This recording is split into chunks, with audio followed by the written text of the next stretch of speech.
we're going to have a look at the latest Age of Abundance here with Tomyris, called Head of Cyrus, for February. It is on a custom map with custom rules, a dual-sized map at that.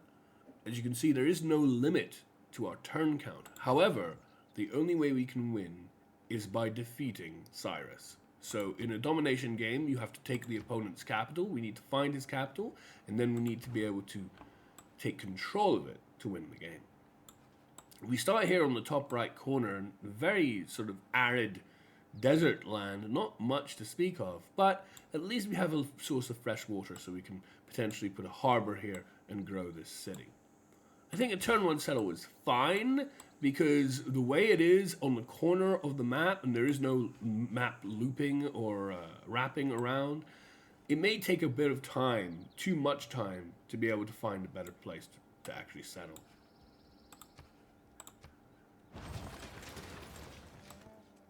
So the point of this game is, of course, to build an army, or at least an effective total amount of units to be able to take our objective and defeat Cyrus.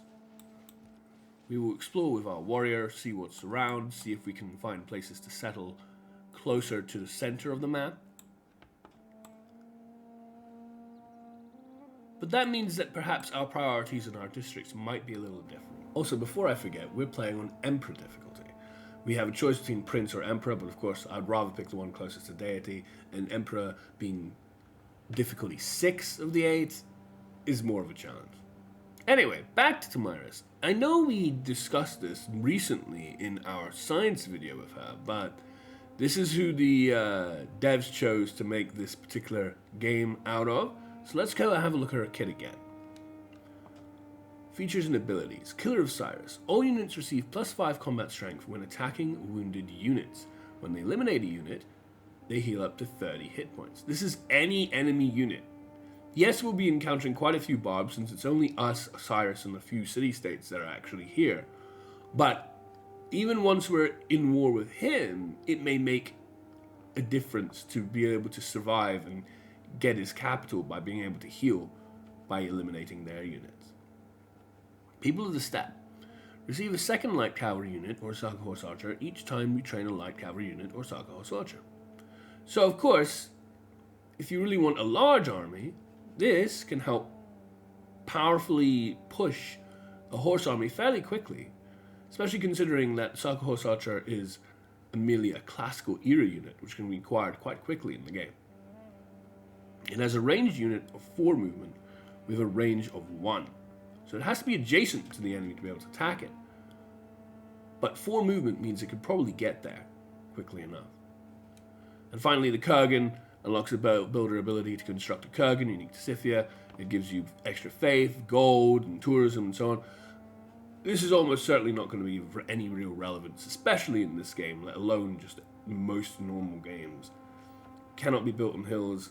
Again, relatively minor. So, our city has grown a little bit to now free population. We're in the process of building a settler because we have found ourselves finally the coast. We have explored enough scouting with a warrior unit. We also know that there's almost certainly a wonder, probably the Galapagos, over here. So that would be a nice place to get free science, which will help us get necessary techs for our war game. We'll continue to explore this sort of area and maybe circle back. We've also found some barbs. We want to make sure that we're able to clear them out before they become too much of a problem. We have our builder escorted by a slinger, but this slinger may not be able to deal with whatever comes next.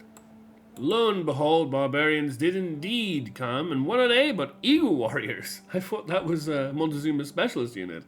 However, in this game, Barbarians mode has been switched on. It's not something I usually deal with, but it definitely deals with Barbarians very differently, and it offers a whole bunch of wide range of different unique specialist units that are all of a sudden barbs that you have to deal with.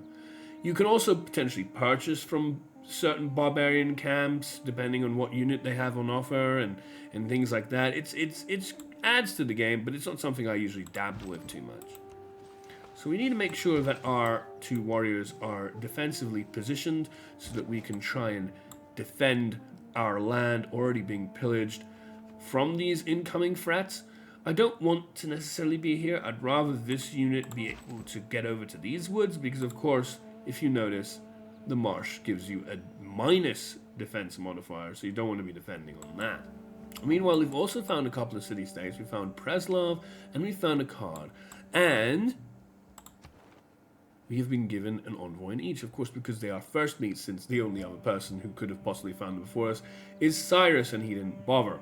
Also notice that they are both militaristic city-states, because in this game, quite deliberately, they have made sure that all the city-states that you run into are only military-based city-states, which, of course, will help with the purpose of trying to win this particular game, to take over the capital. As you can see, melee and anti-cavalry unit attacks do full damage when you have the suzerainty of a card, which does sound pretty nice to seize and siege the cap and then be able to have pretty much a pseudo siege tower with every attack, it seems. At least with those kind of units. And of course, the loyalty pressure, which is more relevant in a full-sized campaign than it is taking down one other person's capital. So a lot has happened in these last few turns. We've been able to acquire a great profit. We've been able to build Stonehenge alongside the Holy Site. I know I was talking about recently, and I do still believe it, that in most games, the Stonehenge allows you to not have to build a Holy Site because you don't need to get a great profit that way, since it gives you one itself. So you can potentially build something else maybe more useful. But in this game, because there's only 2 people, it was not really considered in that way. It was more, I'm going to build my Holy Site first, and then, well, Stonehenge is not being taken, as are several other wonders, so I might as well build that in the meantime as well, considering we're only dealing with Cyrus, and Cyrus isn't interested in this. Our religion's going to be quite interesting. It's going to use beliefs that I don't usually touch, because I want to try and experiment with something more militarily associated, since that is our only option in winning this particular game. I'm going to still call it by the same name, of course. Of course, we get the full era score for having made the first religion. And I'm going to pick Warrior Monks. I know Warrior Monks is very maligned, but this is my opportunity to actually try and experiment and see just how bad they are. I'm also going to get Stupa, simply because, well, I don't know how many cities I'm going to be taking over, but I want to make sure that I can try and give them amenities if possible. And also in war fatigue, if we're in war for a long time. I don't know. I want to keep my bases checked and be able to offer my cities amenities if they need them. So that's what we're going to go with.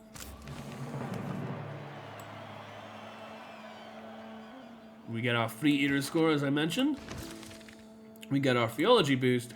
And you may notice that we've also tracked, located, and eliminated all the units of the Barb camp that was causing us problems. And here, we can click on this, and these are the options that it gives us. Now, we don't have any gold, but this is just an interesting thing to look at. That you can spend 75 gold to prevent this from attacking our cities for 10 turns. And it gains 8 points towards city conversion, city-state. And you spend more money to hire the Toa unit, the Coupe specialist unit. That's nice. You potentially make a paw or whatever, and that would potentially give us a lot of the ear score as well. I don't know if it would give us 8 ear score for the toe and the paw. So that could be a quick way of getting ear score. Attack another civilization or city-state. 5 points towards city-state conversion. Clans can be incited once every 7 times. So some interesting ideas and choices. But, yeah, I just want to get rid of this threat so that I don't have to worry about it anymore. Also notice that Raid Clan, yes, you can do it, but what almost certainly happens is that if you do this turn, it won't defeat and kill off the Barbarian camp, and then next turn they'll make another unit, and you'll have to deal with that as well. So we just want to destroy Dispersed Clan, destroy the outpost, and gain 10 XP. We get our military tradition boost, we get our currency boost, we get a current construction boost. I'm not entirely sure we got all those boosts. Obviously one was to destroy the Barbarian camp, but the other 2, the science ones. Is that just something that you get extra for doing that particular activity? I don't know. Holy moly, what have we here? Are you kidding me? There's like a whole army of barbarian unit. Wait. If we convert this army, we could use it against Cyrus. Well, those are some wishful thinking. But we do have some walls. We have a scout that can't really do much. We have this ability to hit this, but man, it takes 2 turns to hit this slinger. To even try and kill that. There's no way we're going to be able to survive this like this. What we need to do is rewind the clock and let our monks get to work. We need to go back. Fortunately, there's a way to be able to just load your last few turns on the autosave at the beginning of those turns. And I think there might even be mods that allow you to extend that even further. But here you have a whole bunch of different autosaves of various different games that might have been played previously. And we're going to need to have a better army to deal with all these threats. I can't even see their camp right now. It must be hidden behind here or something. But yeah, this is why I'm not good at domination, guys. This is, I don't know. I have to always seem over prepared in order to be able to deal with something. We have 1, 2, 3, 4 warrior monks, and we have a couple of cavalry as well that I built along the way. Our city took a huge amount of damage. It was actually taking some not only wall damage but city damage as well. The fortification's gone to garrison health. But with our sheer volume of units, we were able to deal with the threat that you saw momentarily ago. This scout is dead, but it has located our threat, the camp. Currently with only 2 units.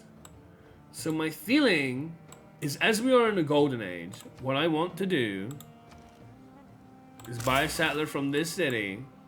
5 to 4 is not a bad idea.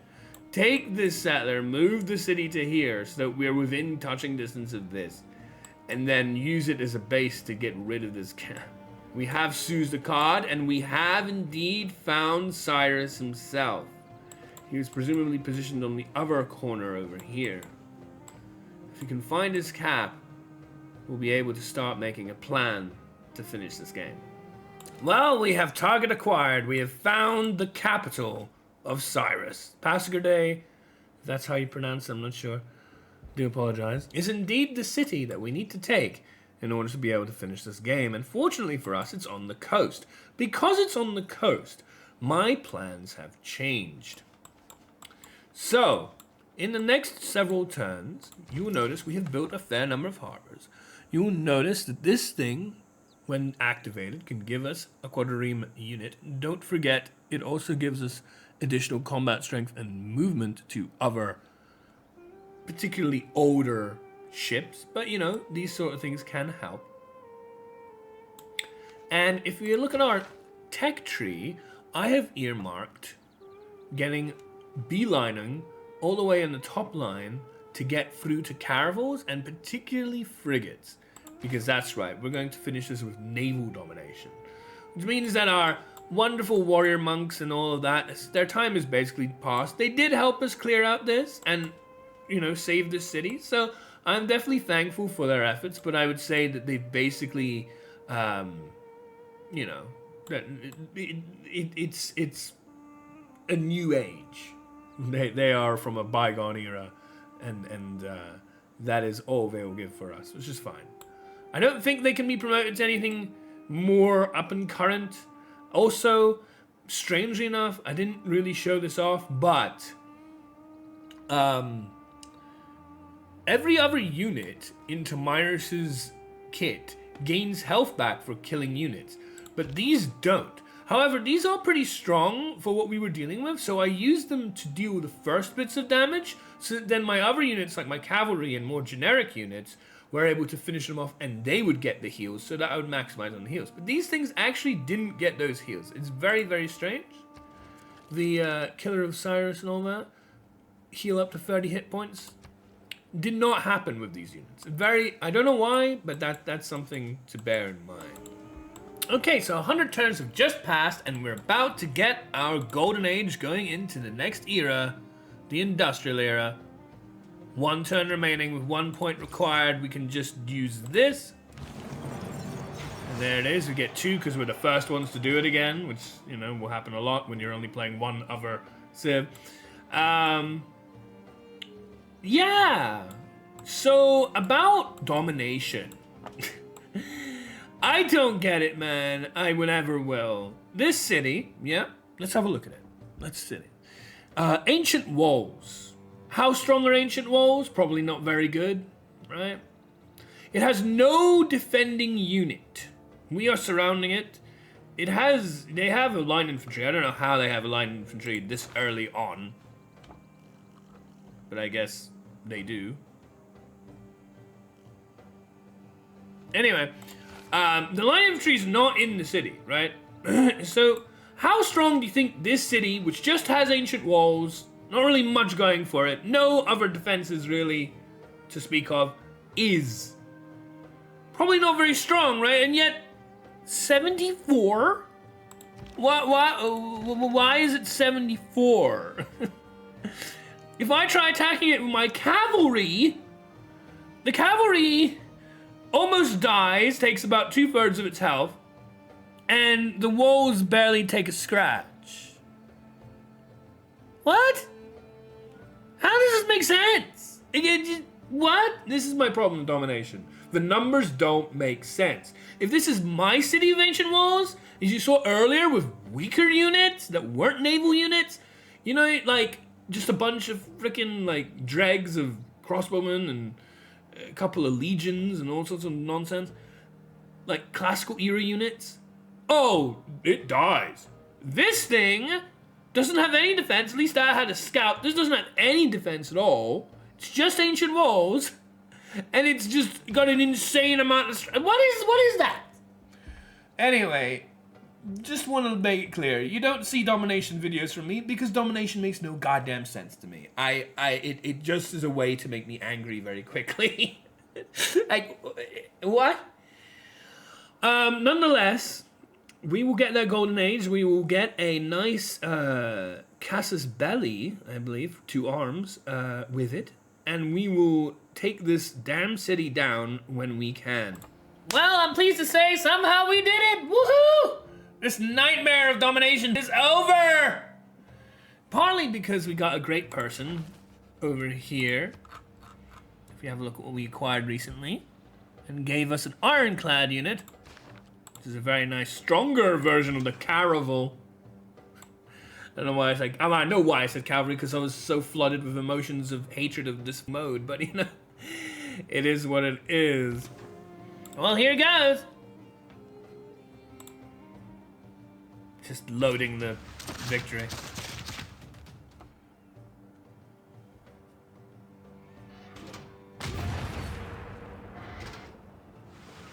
And we march in and win.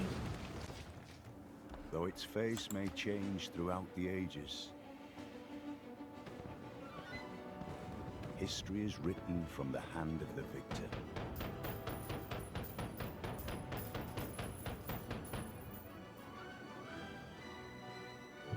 By your actions this day, you ensure our people a glorious tomorrow.